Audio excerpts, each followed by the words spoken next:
Ovo je sa Ask Croatia, više onak nekakva ko rasprava. Djevojke, bi li vam smetalo ovo? Imam najboljeg frenda još od srednje škole. Sad smo u kasnim 20-ima. Rijetko kad je prošao dan da se nismo vidjeli. Bila to kava, film, izlazak, radne akcije, pomoć obiteljima i tako dalje.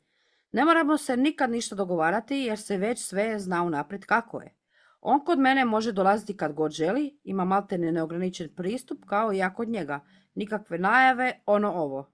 Dogodilo se više puta da se probudim i zateknem ga kako jede u kuhinji. Hahaha. Dobro.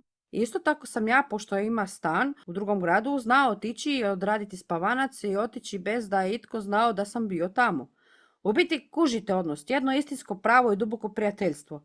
Lik mi je brat i glavu bi na njega za panj ako treba. Naime, ja sam i odrastao u takvim okolnostima. Moji roditelji isto imaju takvog jednog obiteljskog prijatelja, skoro svaki dan je dolazio kod nas ili mi kod njega otkad znam za sebe. Jednostavno je dio obitelji, a i moj friend je isto već od srednje, moji su ga prihvatili kao svog sina i njegova obitelj mene kao njegovog. E sad, pošto je bilo problema sa suprotnim spolom i kod mene i kod njega, žaljenja i tako dalje, bi li to stvarno većini vas bio problem?